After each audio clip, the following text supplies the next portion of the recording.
Hello बच्चों, स्वागत है आपका एक बार फिर आपके अपने YouTube channel science with H M Awasthi में। तो आपका चैप्टर चल रहा था first, food production and management, crop production and management. उसमें हमने बहुत सारी बातें कर ली और आज उन्हीं बातों को आगे बढ़ाते हुए हम चलते हैं प्रोटेक्शन फ्रॉम वीड्स। इसके बारे में हम बात कर चुके हैं। प्रोटेक्शन फ्रॉम वीड्स, वीड्स क्या होते हैं?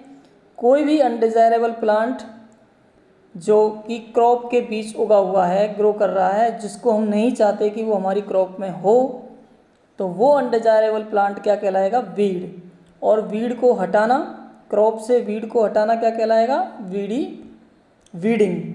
और वीडिंग के लिए आप मैनुअली भी कर सकते हैं। मैनुअली मीन्स आप अपने हाथ से उनको उखाड़ के फेंक सकते हैं, अप्रूट कर सकते हैं, या फिर कि आप खुरपी की सहायता से उनको अप्रूट कर सकते हैं।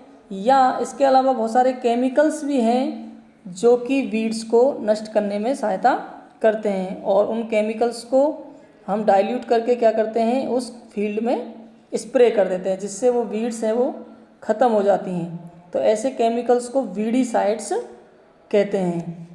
ऐसे केमिकल्स को वीडीसाइड्स कहा जाता है।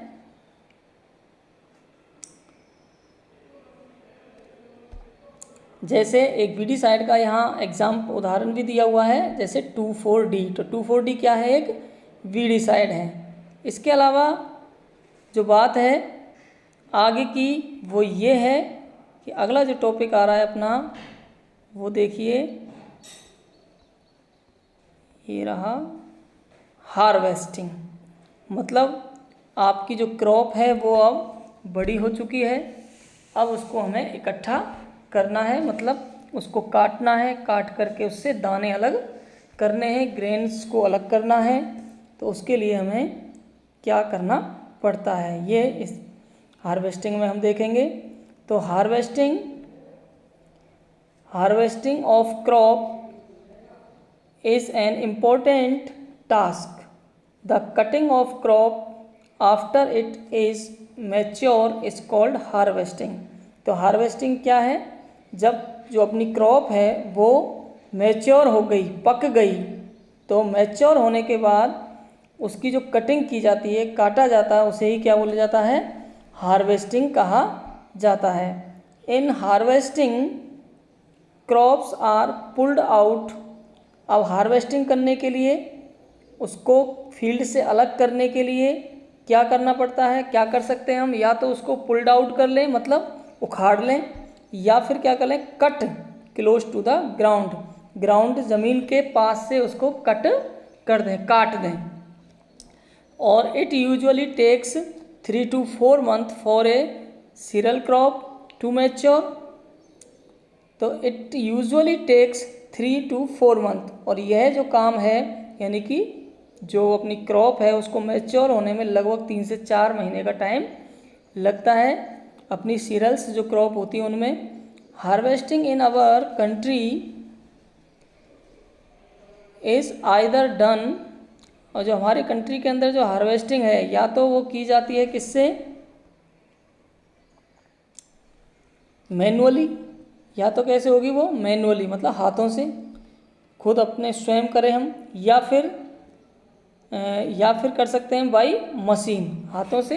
हाथ से तो हम दराती की सहायता से, सिकिल मतलब दराती की सहायता से हम इसको हार्वेस्टिंग कर सकते हैं। हार्वेस्टिंग मीन्स मतलब फसल को काटना, तो दराती की सहायता से आप काट सकते हैं, या फिर किसी मशीन की सहायता से ऐसा किया जा सकता है। अगर मशीन से ऐसा कर रहे हैं काटने का काम, अगर क्रॉप को आप हार्वेस्टिंग मशीन से कर रहे हैं तो उसको, उस मशीन का नाम होता है हार्वेस्टर।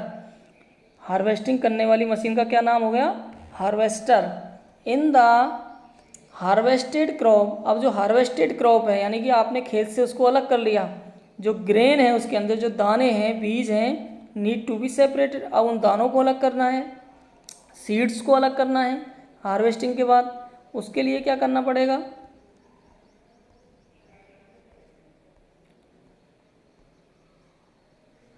फ्रॉम द काफ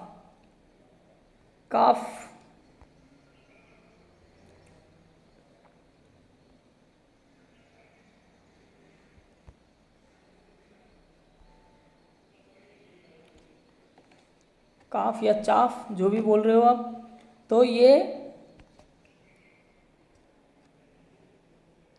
जो दाने हैं उनको किससे अलग करना है, हमको चारे से अलग करना है। चारा होता है ना उसके अंदर,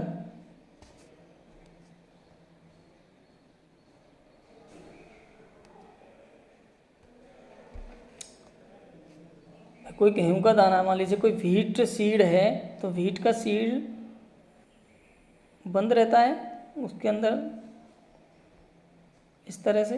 तो इस दाने को हमको अलग करना है, इस ग्रेन को इससे निकालना है, सीड को निकालना है, तो क्या करना पड़ेगा, इसके चारों ओर जो ये चाफ है या काफ है इसको हटाना पड़ेगा। इस प्रोसेस को बोला जाता है थ्रेसिंग, यानी कि ग्रेन्स को अलग करना। काफ से ग्रेन्स को अलग करना क्या कहलाएगा, थ्रेसिंग। और थ्रेसिंग का काम भी मशीन की सहायता से, पहले मैनुअली होता था, डंडे से कूट के अलग कर सकते थे, लेकिन आजकल मशीनें आ गई हैं, ये कार्य मशीन के द्वारा किया जाता है। This is carried out with the help of a machine called combine, और उस मशीन का नाम क्या है, combine, which is in fact a harvester as well as thresher. अब ये जो कंबाइन मशीन है, ये ऐसी मशीन है, इसकी सहायता से दोनों काम होते हैं, हार्वेस्टिंग का प्लस थ्रेसिंग का। हार्वेस्टिंग और थ्रेसिंग दोनों कार्य इस मशीन की सहायता से किए जाते हैं। कौन सी मशीन की सहायता से, कंबाइन की सहायता से। तो ये आप देख सकते हैं, इसमें डायग्राम भी बना हुआ है आपके इसमें मशीन का। इस कंबाइन मशीन का ये देखिए, ये है कंबाइन मशीन, ये दोनों काम साथ साथ करती है, हार्वेस्टिंग का काम भी कर रही है और थ्रेसिंग का काम भी कर रही है। इसके बाद जो चलते हैं हम आगे, कि जो फार्मर्स होते हैं with small holding of land to the separation of grains and chaff by winnowing. जो फार्मर्स होते हैं, ऐसे फार्मर्स जिनके पास ज़मीन क्या है, कम है, स्मॉल होल्डिंग्स ऑफ लैंड है, do the separation of grains and chaff by winnowing, वो विनोइंग की सहायता से इनको अलग कर सकते हैं। विनोइंग मीन्स नॉर्मली उसको कूट लिया, और कूट करके, विनोइंग का मतलब होता है हवा की सहायता से जो चारा है उसको तो उड़ा दिया जाता है, और जो दाने हैं वो भारी होते हैं, वो नीचे रह जाते हैं और चारा उड़ जाता है। तो इस तरह से भी अलग किया जा सकता है। You have already studied in class 6, winnowing के बारे में हम पढ़ चुके हैं क्लास 6 में। इसके बाद आता है अपना पॉइंट, भाई हार्वेस्टिंग हो गई, थ्रेसिंग हो गई, मतलब हमने अलग कर लिया दोनों चीज़ों को। अब क्या करना है, अब इसको हम घर पर ले जाएंगे, इकट्ठा करेंगे इसको, और इकट्ठा करना मतलब स्टोरेज करेंगे इसका। स्टोरेज करने के लिए क्या करोगे आप, देखिए, तो storage of produce is an important task. जो उत्पादन आपने किया है, आपकी जो फसल, आपके दाने जो आए हैं, सीड्स जो आए हैं, तो ये भी अपने आप में इम्पोर्टेंट है। भाई दाने आपने निकाल लिए, अलग कर लिए, चारा अलग हो गया, ठीक है, और आपने वहीं छोड़ दिया खेत में ही, तो क्या सेंस है, उससे खराब हो जाएगा वो तो इसका मतलब उसको हमको क्या करना पड़ेगा, अब ऐसी जगह पर स्टोर करना पड़ेगा जिससे कि वो खराब ना हो। तो ये भी अपने आप में क्या होगा, एक इम्पोर्टेंट टास्क हो गया। If the harvested grains are to be kept for longer time, अगर जो हार्वेस्टेड ग्रेन्स हैं, यानी कि जो आपने अलग कर चुके हैं चारे से, उनको अगर लंबे समय तक रख दिया जाए, छोड़ दिया जाए, they should be safe from moisture, insect, rat and micro organisms. तो आप चाहते हैं कि जो आपकी हार्वेस्टेड ग्रेन्स है वो लंबे समय तक रखी रहे, तो उसको ये ज़रूरी हो जाता है वहाँ, दे शुड बी सेफ, तो वो सेफ होने चाहिए, सुरक्षित रहने चाहिए। किससे, मॉइस्चर से, यानी कि नमी नहीं होनी चाहिए उनमें, गीले नहीं होने चाहिए वो, इंसेक्ट भी नहीं पहुंचने चाहिए वहाँ, रैट्स भी नहीं पहुंचने चाहिए, और बहुत सारे माइक्रो ऑर्गेनिज्म हैं उनसे भी उनको बचाना है। तो इसके लिए हार्वेस्टेड ग्रेन्स है मोर मॉइस्चर, और जो अपनी हार्वेस्टेड ग्रेन जो होती है, जो शुरुआत में अभी आपने क्या किया है, खेतों से उसको लेके ही आए हैं हार्वेस्ट करके, तो उसके अंदर वो आप जानते हैं वो शुरुआत में कैसे होते हैं, थोड़े से गीले होते हैं, मतलब मॉइस्चर होते हैं, नमी उसके अंदर होती है। तो सबसे पहले क्या करना है, a freshly harvested grains are stored without drying, अगर आपने उनको बिना सुखाए रख लिया तो वो क्या हो जाएंगे, खराब हो जाएंगे। तो दे मे गेट स्पॉइल्ड और अटैक्ड बाई ऑर्गेनिजम्स, तो ख़राब हो जाएंगे वो, और उस पर बहुत सारे ऑर्गेनिज्म जो होंगे वो अटैक कर देंगे, making them unfit for use. इससे क्या होगा, वो हमारे काम के नहीं रहेंगे, या उनमें क्या नहीं होगा, जर्मिनेशन नहीं होगा, मतलब उनसे नया पौधा नहीं बन पाएगा। खराब हो जाएंगे तो नया पौधा कैसे बनेगा, मतलब बीज के काम में उसको हम नहीं ले पाएंगे। तो हैंस इस प्रकार से बिफोर स्टोरिंग देम, तो उनको स्टोर करने से पहले क्या करना है हमको, सबसे पहले the grains are properly dried in the sun. तो सूर्य के धूप में उसको सबसे पहले हमको क्या करना है, ड्राई करना है, सुखाना है। Reduce the moisture in them, जिससे कि उनकी जो मॉइस्चर है वो कम हो जाए, नमी कम हो जाए। This prevents the attack by insect pests. और जब वो ड्राई हो जाएंगे तो जो इंसेक्ट वगैरह हैं, कीड़े वगैरह हैं, वो उनको ख़राब नहीं करेंगे, और बैक्टीरिया, फंजाई, ये माइक्रो ऑर्गेनिज्म भी उनको जल्दी से ख़राब नहीं कर पाएंगे। देखिए अब आप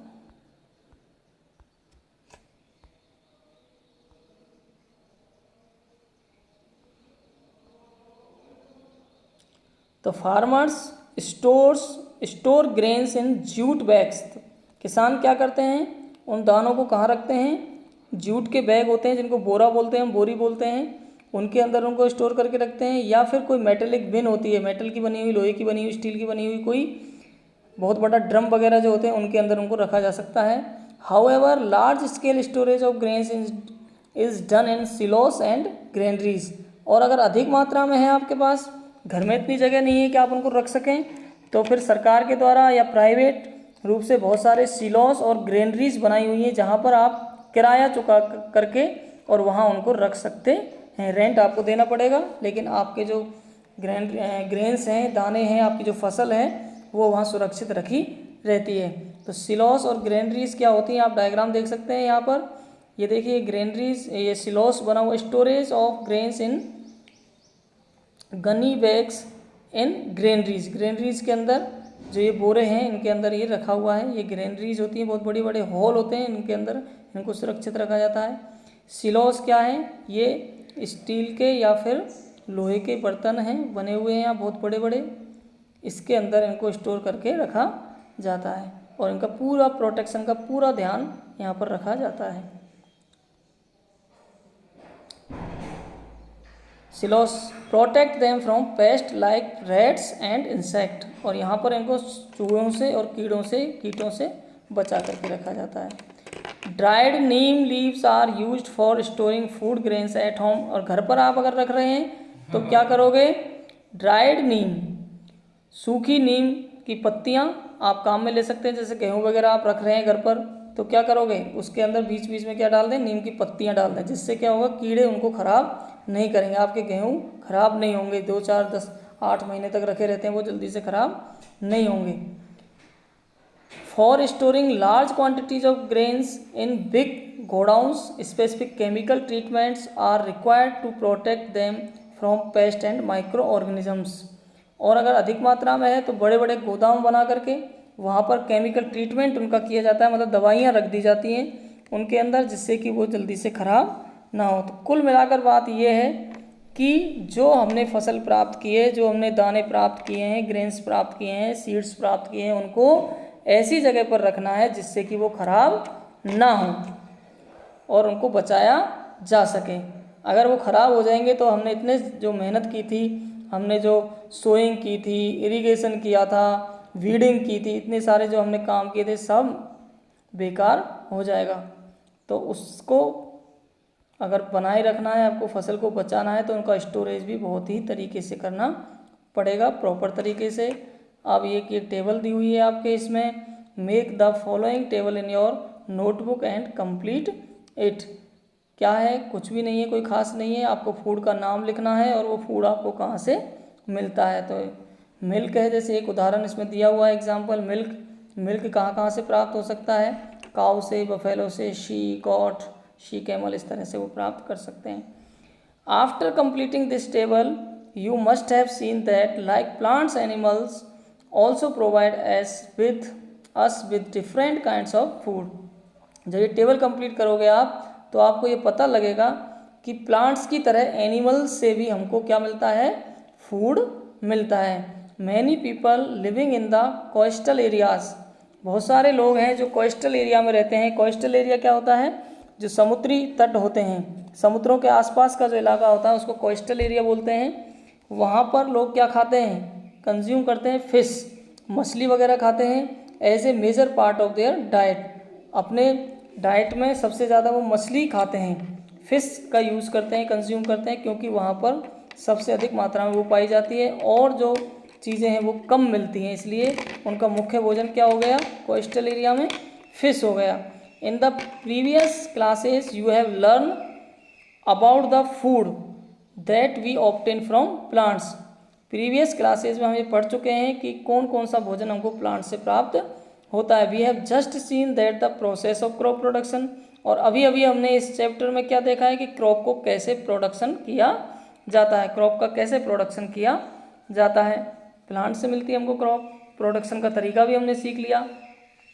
involve A number of steps like selection, बहुत सारे नंबर हैं इसमें, बहुत सारी संख्या है। किस चीज़ की संख्या है, उनको काम करने की तरीके, प्रोडक्शन करने के लिए कौन कौन से स्टेप हमको करने पड़ते हैं। जैसे सिलेक्शन ऑफ सीड, सबसे पहले सिलेक्शन ऑफ सीड, फिर सोइंग, इस तरह से 5-7 वो जो हैं स्टेप्स हैं, आपको वो याद भी रखने हैं क्रम से।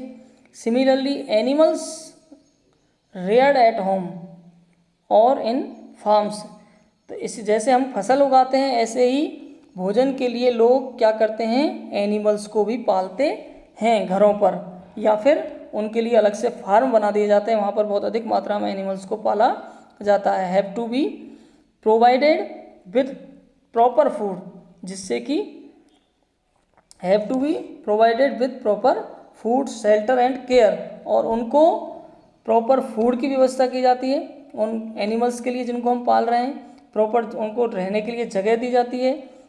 कुल मिलाकर उनका अच्छी तरह से ध्यान रखा जाता है। जैसे फसल का ध्यान रख रहे हैं हम, ऐसे ही उनका भी ध्यान रखा जाता है। When this is done on a large scale, अगर यह काम लार्ज स्केल पर किया जा रहा है, मतलब एनिमल्स को बहुत अधिक मात्रा में आप पाल रहे हैं, बहुत बड़ा फार्म है आपका और एनिमल्स को पाल रहे हैं जिससे कि अधिक से अधिक मात्रा में उनसे भोजन की प्राप्ति हो, तो ऐसे प्रोसेस को हम बोलते हैं एनिमल हस्बेंड्री। तो when this is done on a large scale, मतलब एनिमल्स को रेयर करना, पालन करना उनका अगर बड़े स्तर पर किया जाता है तो इसे क्या कहा जाता है, एनिमल हस्बेंड्री कहा जाता है। तो इस तरह से आपका ये चैप्टर होता है आज फिनिश। इसमें ये आपके नेक्स्ट आगे क्वेश्चंस दिए हुए हैं, ये क्वेश्चन आपको सॉल्व करने हैं। तो मैं समझता हूँ इन क्वेश्चंस में आपको बिल्कुल समस्या आएगी नहीं। जैसे आपका इसमें दिया हुआ है select the correct word from the following list and fill in the blanks. ये जो कुछ वर्ड दिए हुए हैं यहाँ पर, जैसे फ्लोट है, वाटर है, क्रॉप है, न्यूट्रिएंट्स है, प्रिपरेशन है, इनमें से सेलेक्ट करके आपको इन खाली जगह में भरना है। तो the same kind of plant grown and cultivated on a large scale place is called, ऐसा स्थान जहाँ पर बहुत अधिक मात्रा में एक जैसे पौधों को उगाया जाता है उनको क्या बोलेंगे, क्रॉप। ऐसी चीज़ को क्या बोलेंगे, क्रॉप बोलेंगे। The first step of before growing crop, crop को उगाने से सबसे पहला स्टेप कौन सा है उगाने के लिए, तो preparation of seeds, preparation of soil. इसके बाद एक क्वेश्चन आगे ये है कि डैमेज सीड वुड, जो आपने क्या किया था, याद हो आपको, याद आ रहा होगा कि सीड्स को आपने पानी के अंदर डाला तो जो हल्के सीड थे वो ऊपर आ गए और जो हल्के वाले डैमेज वो तो ऊपर आ गए, तैरने लग गए, और जो अच्छे थे भारी थे वो नीचे बैठ गए। तो डैमेज्ड सीड्स वुड फ्लोट आ जाएगा इसमें, इसमें क्या आ जाएगा, फ्लोट आ जाएगा, FLOAT। इसी तरह से for growing A crop sufficient sunlight and, क्या क्या चाहिए, सनलाइट चाहिए सफिशिएंट, न्यूट्रिएंट्स चाहिए, इसमें देख सकते हैं आप, फ्लोट हो गया, सफिशिएंट वाटर चाहिए और न्यूट्रिएंट्स, ये दोनों आ जाएंगे इसमें, वाटर एंड न्यूट्रिएंट्स। इस तरह से आप ये सारे क्वेश्चन कर सकते हैं। ऐसे ये है, इसमें आपको क्या करना है, मिलाना है, मिलान करना है। खरीफ क्रॉप कौन सी है, ये है पैडी एंड मेज, ये वाली खरीफ क्रॉप। रबी कौन सी है, व्हीट, ग्राम, पी। केमिकल फर्टिलाइज़र कौन से हैं, ये वाला urea and super phosphate. Organic manure कौन से हैं, ये animal excreta, cow dung, urine and plant wastage. ऐसे ही फिर आगे दिया है आपको 2 एग्जाम्पल ऑफ ईच, खरीफ के 2 एग्जाम्पल, रबी के 2 एग्जाम्पल। अब ये कुछ पॉइंट हैं, preparation of soil, sowing, weeding, threshing, इनके बारे में 2-2 4-4 लाइन आपको क्या होता है प्रिपरेशन ऑफ सॉइल, क्या होता है, क्या क्या इसमें करना पड़ता है, ऐसे इसमें लिखना है आंसर। तो इस तरह से आपको एक क्वेश्चन आपकी नोटबुक में करने हैं। ओके, तो आज के लिए इतना ही सफिशियंट है। थैंक यू, क्योंकि चैप्टर ख़त्म हो गया, फिनिश हो गया। अगला चैप्टर लेके हम नेक्स्ट वीडियो में आएंगे। धन्यवाद बहुत बहुत।